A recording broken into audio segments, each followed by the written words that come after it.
right. Thank you, Ms. Trissler, for coming in to interview with me today. I'm really excited to talk to you.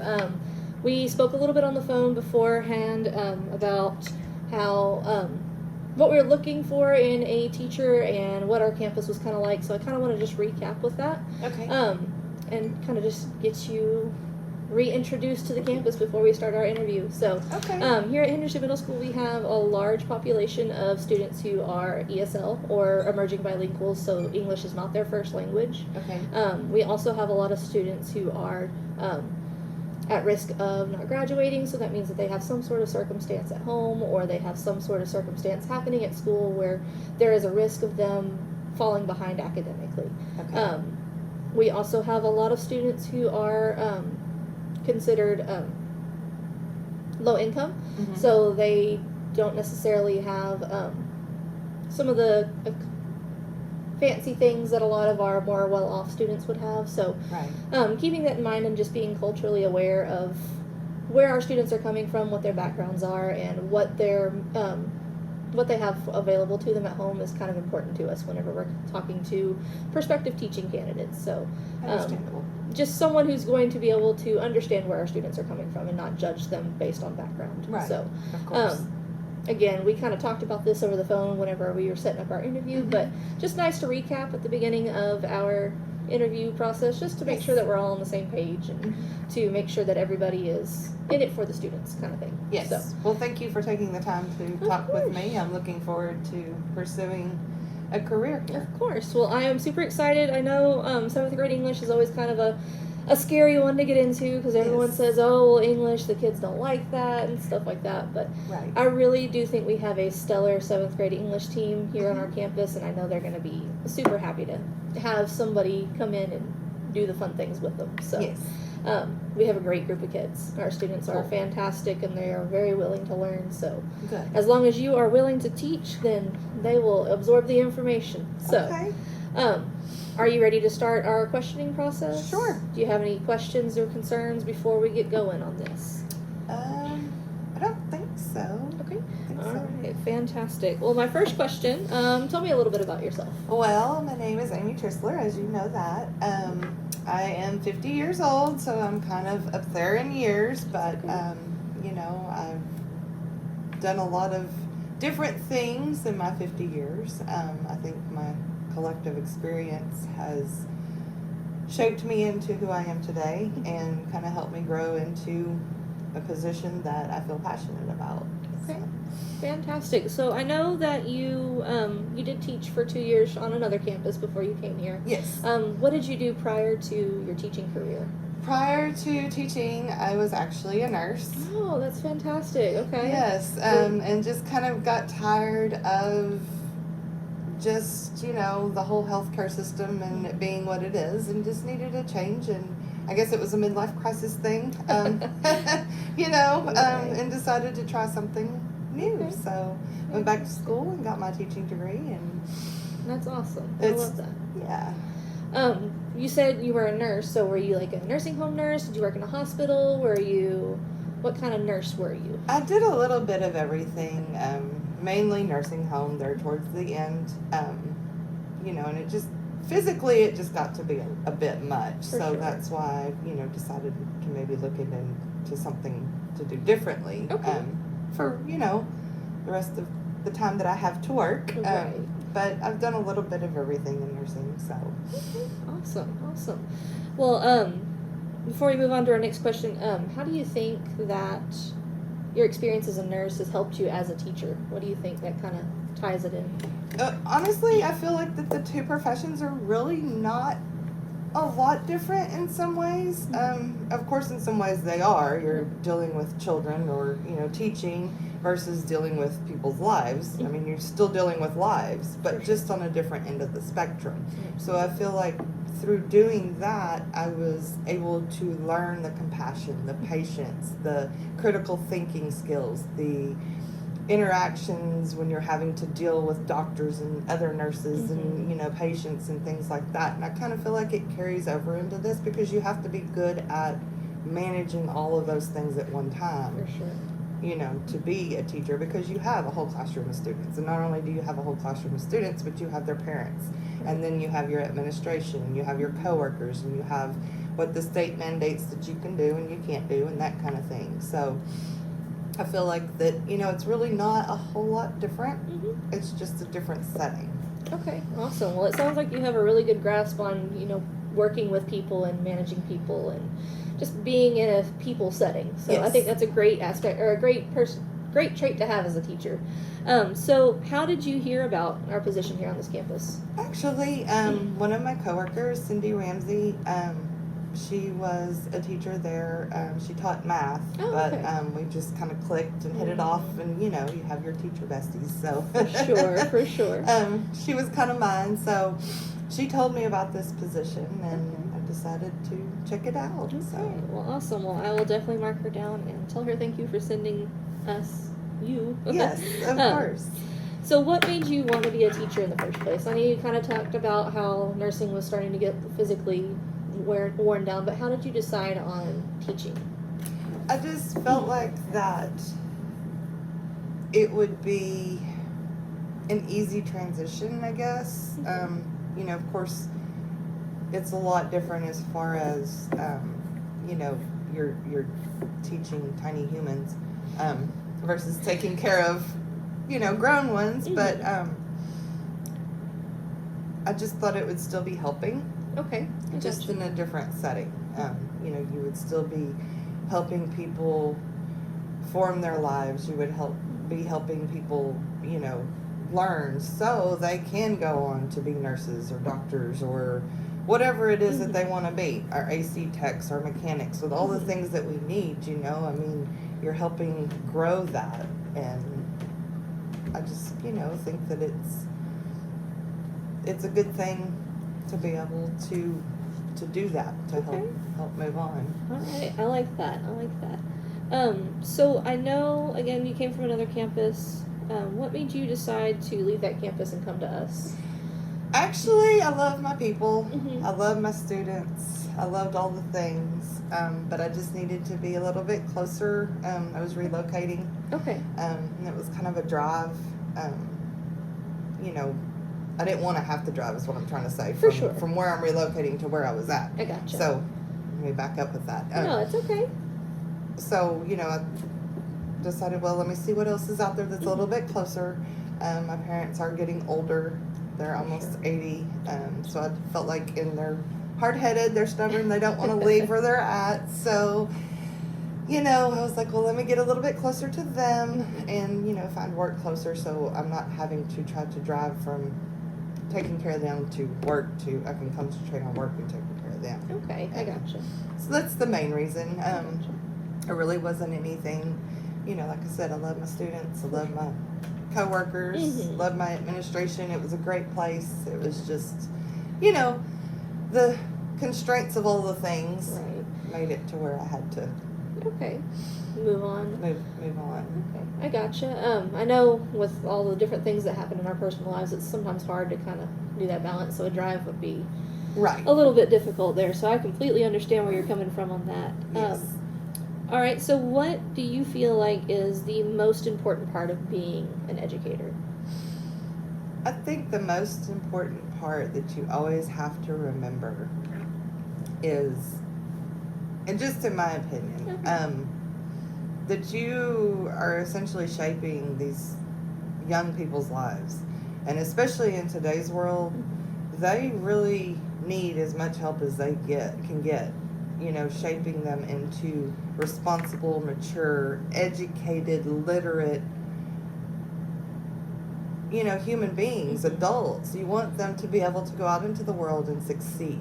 And so much of that is lacking these days. I really feel like, they need that strong person to teach them the things that they need to do, because who knows, you may be the only one teaching them that. They may not have that anywhere else, but they may be able to come to school and, hey, Miss Martin, Miss Tristler, they taught me. Right. They taught me these things, so now I can succeed in life because, and I feel like the world needs more of that. I think that is a great part, great part of being an educator, just seeing how we can connect with kids and how we can help Yeah. kids, and that I think is the heart of education. How can we, Yes. as teachers, educators, adults in their life, help kids Right. be better? So Right. For Um, sure. I think that's a great answer. So jumping off of that, what is your teaching philosophy? So that was kind of our, this is what is important to teaching, but what is your philosophy as a teacher? What would you say your go-to mantra as a teacher is? I would say never give up. You keep trying. You figure it out. You do your very best. Okay. You keep pushing towards that goal. You don't ever give up on it. You never say you can't, Okay. because you can. There's always a way. Right. I mean, I feel like that would probably be it. You always have to give everybody a chance, because you don't know what they're going through. You never know what people are going through, especially these kids, you know? So I feel like, you know, just, yeah, you give the chances, you listen, you help them communicate their feelings. Okay. I don't know if that really fits with philosophy, but Well, I mean, I think that's a great thing to do. I mean, I think it fits in with it more than you think. A big thing on our campus is the growth mindset versus the fixed mindset. So what you just described fits in with that growth mindset, taking it from I can't do this to let me see how I can figure out a way around this problem. So giving them the skills that they need to be able to problem solve later in life. So I think that fits great in, or it fits very well with what you are saying there. yeah, because I mean that was the thing as a nurse, you know, that was pounded into our head is critical thinking, critical thinking, critical thinking. Well, I mean that doesn't just fit into nursing, that fits into everything in life. You have to be able to critically think your way out of things and figure it out in a reasonable process, which is sometimes hard to learn. Right. And, you know, even still, I think we all struggle with that to some extent. But, you know, if you can kind of help these kids learn how to do that. I know it's always kind of hard whenever you see a 7th grader struggling to do this thing and you just want to help them and give them a hug and stuff like that. Right. But that productive struggle is always real important to experience. Yes. And I think 7th grade or just school in general is a good and safe spot to do the productive struggle. You can make the mistakes. You can do the things and make the mistakes and then try again. It's not going to end you up in a bad spot. Right. So I think having that kind of mindset where you're always willing to help them try, always willing to help them grow and learn from their mistakes is a great aspect. Thank you. You're very welcome. All right. Let's see. Moving on. All right, so this one we're kind of moving into some of the, you know, generic interview questions. Is how would you handle conflict, all that kind of stuff. So how would you handle conflict between you and another teacher? Now, I'm not talking about like knockdown, drag out fight, but just a disagreement. Maybe you disagree on how a lesson should be done, or just some sort of conflict between you and another adult on campus. What would be your first step in trying to handle that Well, situation? I think that the most important thing is you have to realize that, okay, we're grown here, we're adults here, we are educated adults here. So what we need to do is we need to discuss this. Why do you feel the way you do? Why do I feel the way that I do? And maybe you have ideas that I don't understand. Maybe I have ideas that you don't understand. So maybe if we talk about it and communicate, we might learn something from each other. Okay. So instead of butting heads about it, no, I'm right and no, she's wrong, you know, let's communicate. Communication is so important. It's so key to, let's figure out what the issue is. Okay. And where is the issue coming from? And how can the issue be resolved? Can we work together on this? Or can we agree to disagree? Whatever the situation may be. But, you know, these kids have enough stress as it is. They don't need their teachers going, you know, making it more difficult. For sure. And two, you have to create that calm environment for these kids to where they don't need to see that. They probably see enough of that at home. Right. So you definitely want to keep that away from the kids. For sure. I think leading by example is definitely a mindset that teachers need to keep in mind. Kids are Mhm. always watching. They will be watching yeah. you when you don't know that they are watching you. They will be listening when you don't know that they're listening. So, Oh yes. especially the younger ones and the middle school kids, they love to gossip. So anything Oh, that yeah. you say can and will be held against you in the mind of a 7th grader. So. And it will be repeated. Yes. Yes. That is so true. So I think leading by example and just having that conversation as civil adults is a great response to conflict between adults. Okay, so now moving on, we were talking about how students can get a little bit, or how adults can get into disagreements with each other. How would you handle a disagreement or an argument or an issue between students, between classmates? That one's difficult just simply for the fact that they are 7th graders. Mhm. So we don't have a lot of the critical thinking skills, the coping skills, the communication skills. And, you know, like I said, you never know what they're going through at home, and then they're bringing that with them, taking it out on their peers. You have that. There's so many different levels and For sure. aspects to that that can be an issue. But there again, I think that's when you just need to pull those kids aside separately. You need to talk to them and figure out if they can tell you, if they can communicate it to you. Why are you feeling this way? Why do you think this way? Do you think this is a good choice?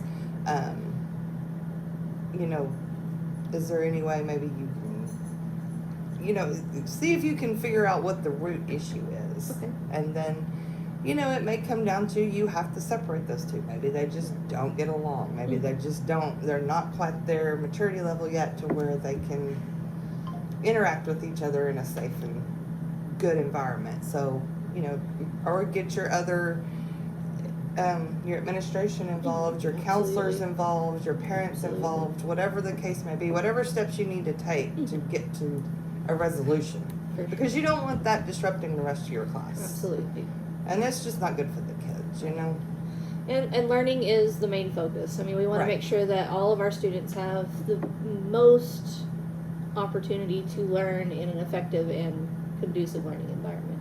Yes. So if we have conflict going on, that's hard for them to think about. I mean, it's Yeah. hard for them to focus on their learning if they are thinking about what Sally said to Jimmy at lunch. kind of Right. thing. So- Exactly. So we do have kind of a step system here whenever it comes to discipline and Mhm. student conflict issues. Of course, fighting is not tolerated. So Of if it's a course. fight, then it's reported to the office. You call me, one of the other assistant principals, or somebody from admin on campus, and we will handle that situation.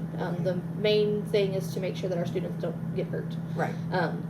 So report that issue to us. We will get there as soon as we hear about it, and then we will take care of that. That's an automatic.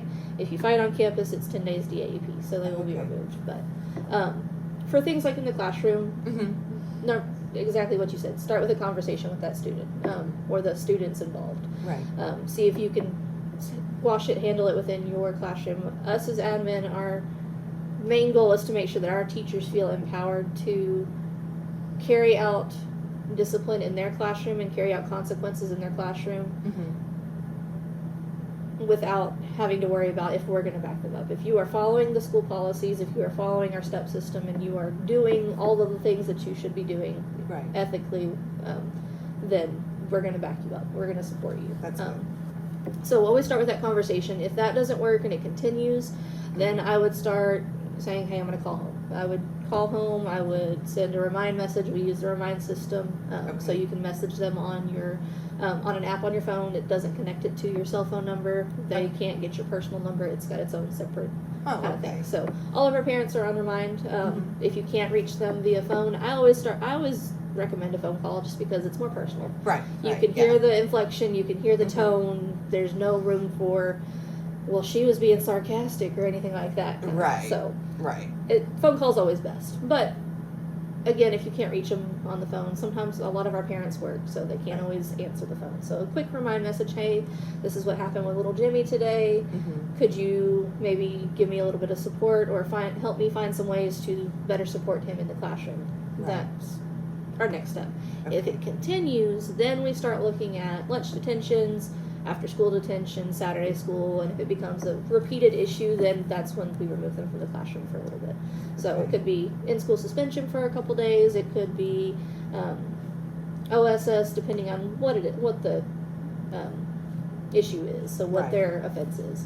But we do have that step system, so Okay, that's good. that's our main thing, is as long as you're following all the campus policies, all of our expectations, everything that's in the handbook, then we're going to back you on your discipline. Okay. So, documentation's That's good to key, know. but as Yes. a nurse and as someone who's been Yes. teaching for 2 years, you know, hey, documentation is key. So just Yes. make sure you're communicating that with your students and your parents. That is so true. If it wasn't documented, it wasn't done. So you have to Yes. document everything. I do, and that too carried over, and that was actually pretty easy to just pick up on. You know, That's good. yeah, That's I could good. document because, well, I had to document everything. Right. Okay, so moving on, we're still kind of on the issue of conflict. That's something that's really important on our campus, is how we handle disagreements with our students. We want to be a model for Mhm. our students and how you interact with somebody when you don't agree with them. You don't just automatically go fight them. You Right. talk it out, you figure it out, you know, all the things. Mhm. So how would you handle a conflict between a parent? So if a parent was upset because you got onto little Jimmy or something like that, what would be your response if a parent came at you upset? Well, not to keep going back to the whole nursing thing, but it's kind of the same thing. You have, especially in the long-term care setting, you know, you have these family members that have these expectations, or they think, or they don't understand, Right. or they don't have the knowledge for them to understand what the issue is. And I think it translates over into this also, because your child may be one way at home, but he may be another way at school. Mm-hmm. So you have to take that into consideration. Not only that, you don't know what that parent's like or what their home life is like. So there again, I think communication is also the key. Documentation is the key. You want to be able to say, hey, I emailed you this, I texted you this, Mhm. you know, whatever the case may be.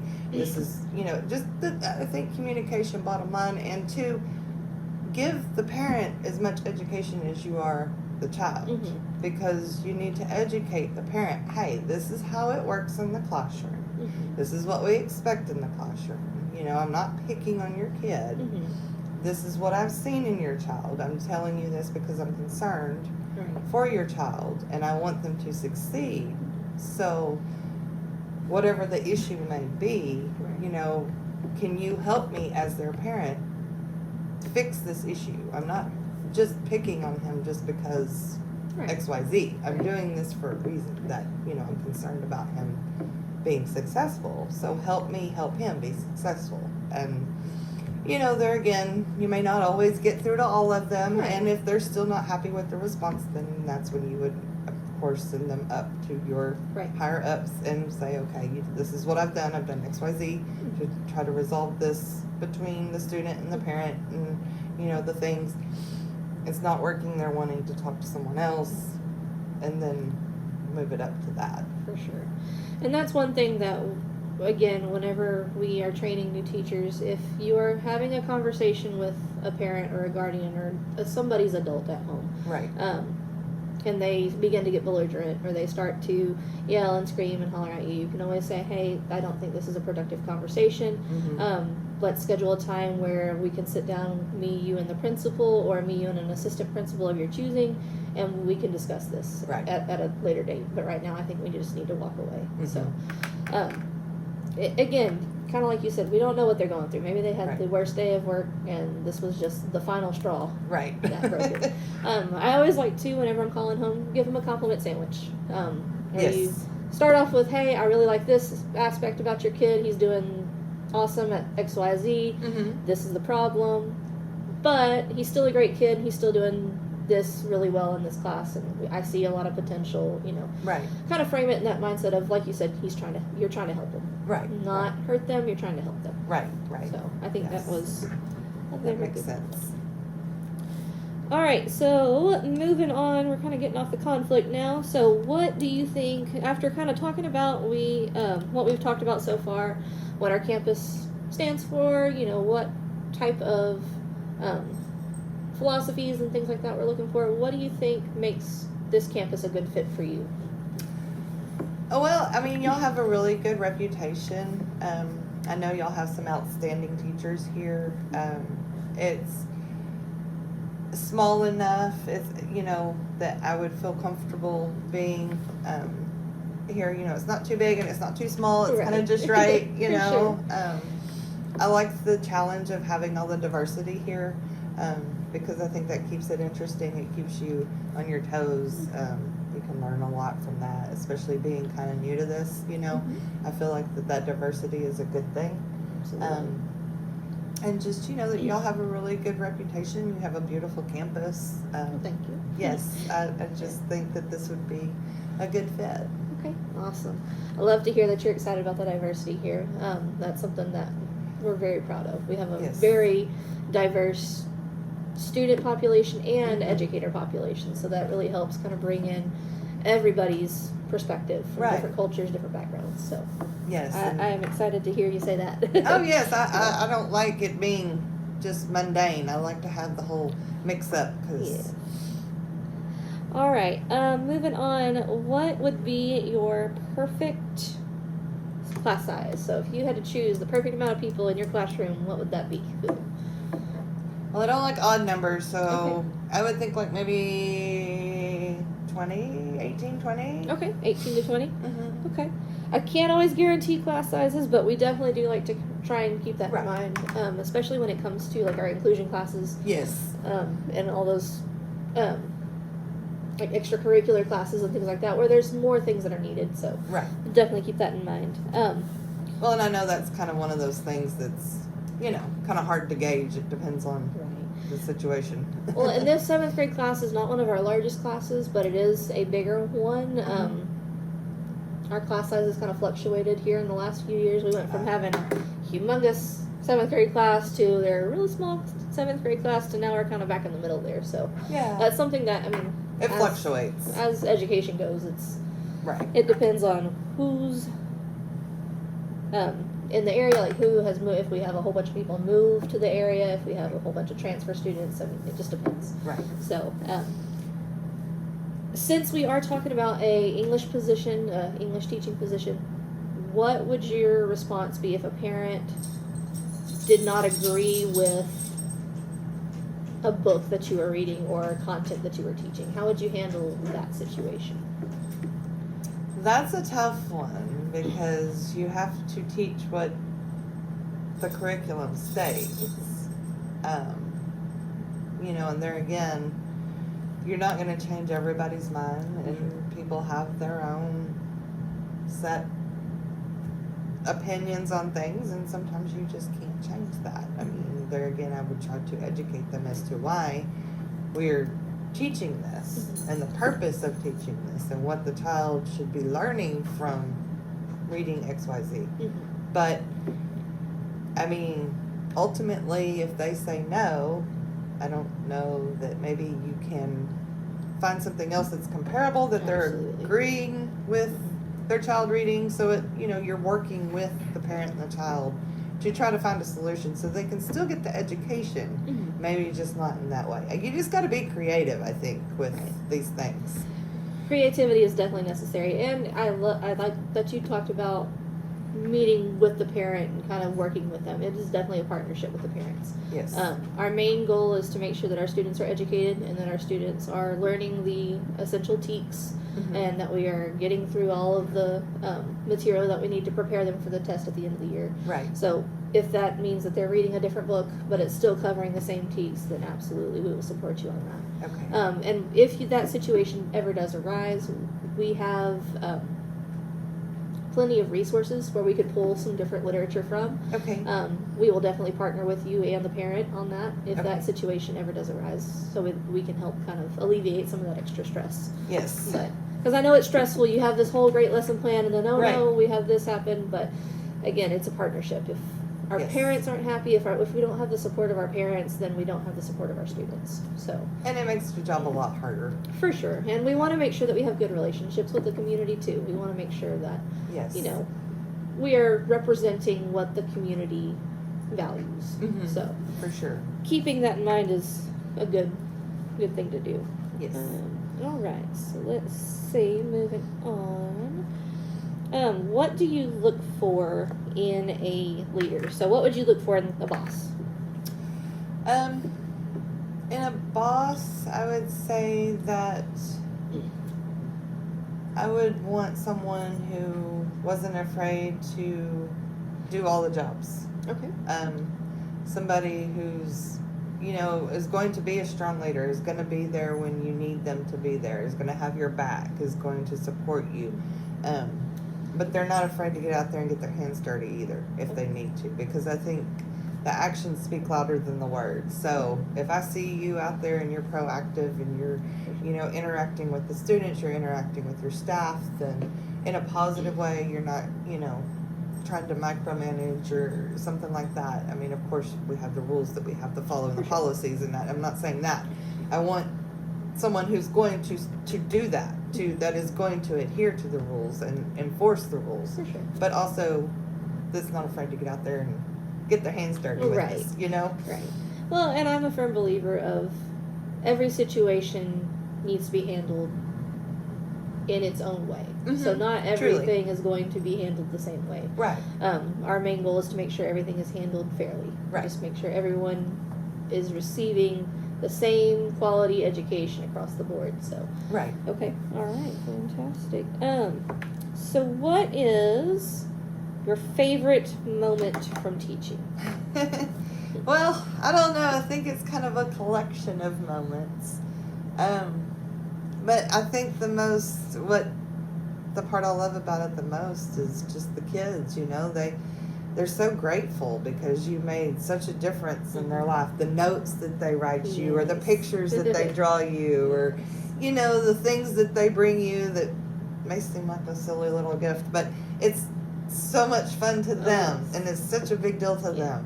I think that's the best part, Like, it's a whole collection of those things. And of course, I have a whole box of these things Oh, yes. that I keep Oh, yes. because, you have to. Right. I think every good teacher has a little box of all the trinkets and shiny things and Mhm. pictures and things that their students have. I have a whole box in my office as Yes. well, so. Yeah, you But- just, because they took time to do that, and they Right. said, hey, you made that much of a difference in my life, I'm going to do this for you, Right. So, So. yeah. Okay, awesome. All right, can you give me an example of a time when you were struggling with something, learning something, or you had a conflict or an issue in your career, and how you got out of that conflict or issue? Well, I think in a nutshell, the only thing I can really say to that is I just never gave up. Okay. I just kept trying. If this didn't work, then I would try that. If that didn't work, then I would try this. Like, just never really gave up on. I just don't give up. I just keep moving. Just keep moving forward, and you keep looking ahead. You don't look back. I really can't think of anything off the top of my head specifically, Okay. but I know throughout the struggles that we've all had Mhm. in life, you just can't get in your head enough to think that it's not possible. Right. You just have to keep pushing forward. Absolutely. So, Okay, I like that. I mean, that's something that we want to instill in our kids. So I think and two, I think you have to have a positive attitude, absolutely. because your mindset is everything. If you're thinking negative things, then there are going to be negative things. If you speak positive things, then you're going to have positive Right. things. Absolutely. Sorry about that. So that's okay. There we go. Okay, fantastic. That kind of goes back to our growth and set mindset. So if we're focusing on growth, we're gonna stay focused on the positive. If we're focused on the negative, then we're kind of setting that fixed mindset. So Mhm. okay, all For right. sure. So what are some key expectations or absolute must-haves in your classroom for your students? So what do you expect out of your students? I expect them to be respectful, not just to their teachers and the other staff, but to themselves, to other students. I expect them to try to the best of their ability. to treat everyone with kindness. If they're having issues, ask for help. Don't be afraid to ask for help. Gotcha. But above and beyond, especially with these kids these days, I sound like that old person, but they need to learn respect. Absolutely. And I'm not saying you have to be hardcore about it, but you have to teach them the importance of self-respect and how that will influence them for the rest of their lives, and how that will carry them through for the rest of their lives. If you don't have self-respect, then you're not going to be successful. If you're not kind, you're not going to be successful. If you're not positive, you're not going to be successful. That's what I expect out of them. Okay, all right. Maybe it's a lot, but No, I think kids will perform at the expectations that you set for them. So if you set Yes. high expectations, they will rise to that expectation. I think it's important to set high expectations so that they go into life prepared for the expectations that the world's going to set for them. So yeah, because being an adult's hard. It is so hard. They need as much help as they can get. So I'm a firm believer that the kids will rise to the expectations that you set. They will do what you think they can do. So, Yes. all right. So if kind of talking on those expectations, if you notice that a student is struggling with a concept or a TEK or something along those lines, something that y'all are doing in class, how would you handle helping that student who is struggling? I would probably, of course, not in front of the other students, but, maybe call the parent in with the student if that would be more appropriate. Just talk with them, see why maybe maybe they need glasses. Mm-hmm. Maybe they can't see. For sure. Maybe that's what it is. Maybe they're dyslexic. Maybe there's so many different things that it could be. So I feel like if you're getting to the root of that problem, and it may be something simple. Maybe they just need to sit in the front of the class instead of the back of the class. Right. It could be whatever the solution may be, but you got to figure out the root of the problem. Why are you struggling with this? Mm-hmm. And then let's figure out what options do we have to fix it. Right. Okay, I think that's, again, with the glasses things and all that kind of stuff too. If you notice your student is struggling with maybe they're squinting or something along those lines, Mm-hmm. absolutely go ahead and point out those things. I think it's important that we be careful to not try and diagnose the student, Well, yeah. just because that could lead to a whole Yes, that's true. other issue, and we just trying to keep the kind of the ethics in mind and Mhm. what our job as educators are. I don't see any issue with pointing out, hey, I noticed that they're squinting a lot, or hey, I noticed this in their spelling, or this in their writing, or this when they're reading out loud. Right. And then maybe that could lead the parent to, maybe I should see if my student has dyslexia or needs glasses or something along those lines. So I think addressing that with the parent and just saying, hey, this is what I noticed. Right. Not diagnosing your child, but Right. I noticed Yeah. these things. Yeah. So, Right. You know. Yeah, most definitely. I would never say, oh, well, your child has this, but, Yeah. maybe rephrase that into exactly what you're saying, that I've noticed this, maybe, Yeah. we should have XYZ looked at, Right. or something. Have you noticed this at home? Or, Right. Something along those lines. Okay. Okay.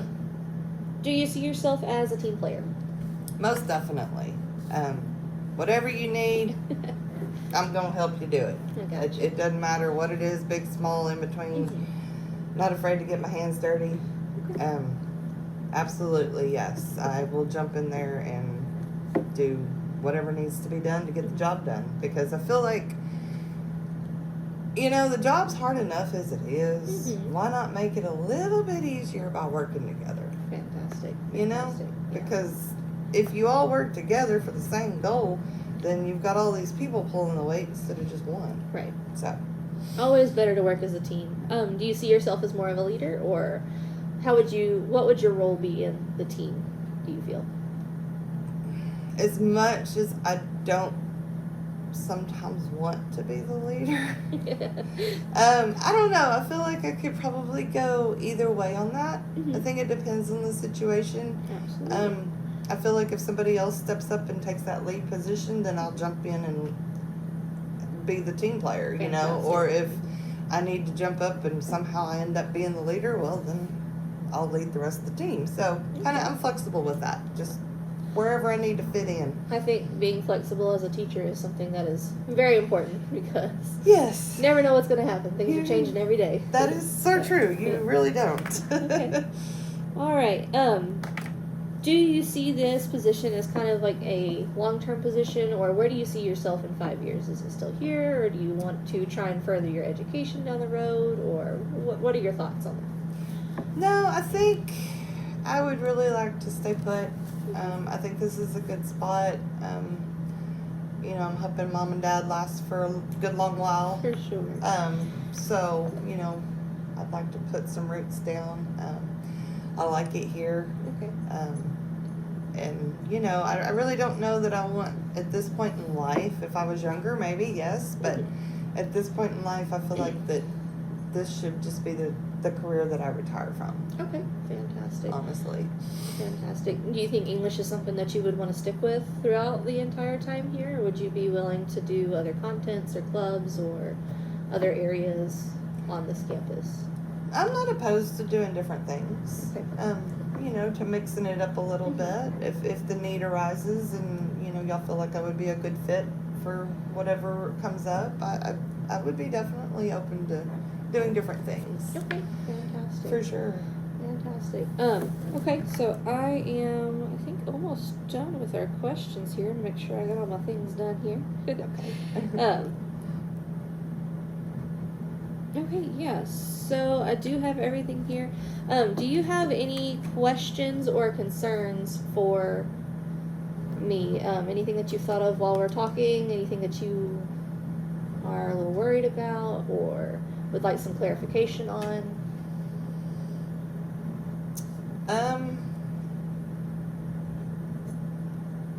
Not that I can really think of. I mean, I know once the school year gets started, then we can kind of go over like all the other little details, like as far as the classroom and you know, the curriculum and the team and all that stuff. For sure. I will say, since you are in the running for the 7th grade ELA position, the curriculum that we use is Amplify. Okay. So we use that pretty heavily. We also use IXL. Okay. We are using ReadWorks pretty heavily this year. Oh, okay.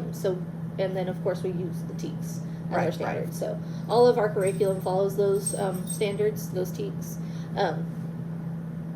So if you're familiar with those, Yes, then, yes, I have worked with those. Have you a ever little worked bit. with Amplify at all? A little bit.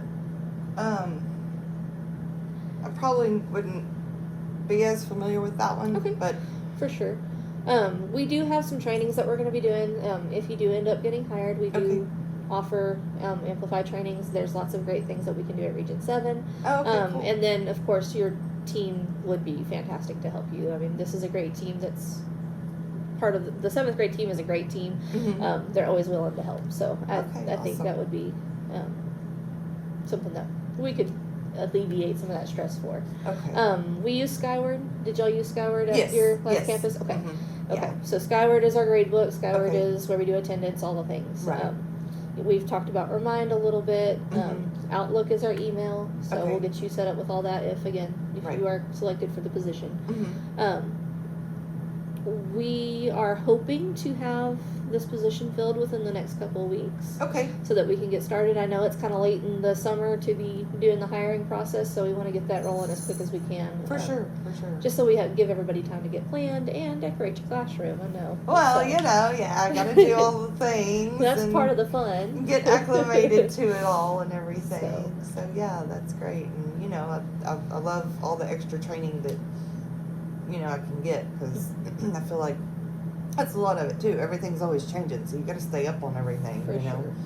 For sure. And that's something that we as a campus are working towards is making sure that all of our teachers are trained, especially with the it's not so recent anymore, but with the changeover that the TEKS had for ELA, there was a Mhm. big shift on that. So making sure that our educators are familiar, especially in the English Language Arts department, with Right. those new TEKS and all that kind of stuff is important to us as a campus. Right. So I think that is a great place to start. Again, we offer a lot of Region 7 trainings. If you find a training Mhm. that you want to do on the Region 7 website, Mhm.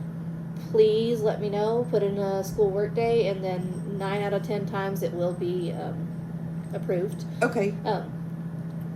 One thing we like to see is when our educators are furthering their education and furthering their training, things along those lines. So, Right. For sure, yeah, because that's so important, you know, if you're going to be. And we're gonna try and set a time. Each 9 weeks, we have 9-week semester or 9-week quarters, so we'll have 4 9 weeks in this full school year where you guys will have a day where you can just plan. Oh, okay. So we'll get okay. subs for your classes for that day, and then you guys can go into the PLC room. You can go to the teacher workroom, wherever, and just plan for that upcoming quarter, that upcoming week, that upcoming whatever amount y'all may need. That's good. So we do schedule some of that time in, so that would Okay. be another time for you and your team to connect and stuff like that. Okay, So, that sounds great. but, all right. That sounds great. Well, I have really enjoyed talking to Yes. you. No other questions, concerns, or anything like that? Not that I can really think of Okay. right now, anyway. For sure. So- Well, you have my number, so if you Yes. think of anything, please feel free to reach out, contact me with any questions you have. Like I said, we hope to have this position filled in the next couple weeks, so Okay. just be on the lookout for a phone call or an email from us, and we will be in touch soon. Okay, All sounds right. great. Thank you so much. Absolutely. I Thank appreciate you. your Thank you. time. Absolutely. I appreciate you. Thank you. Have a good rest of your day. You too.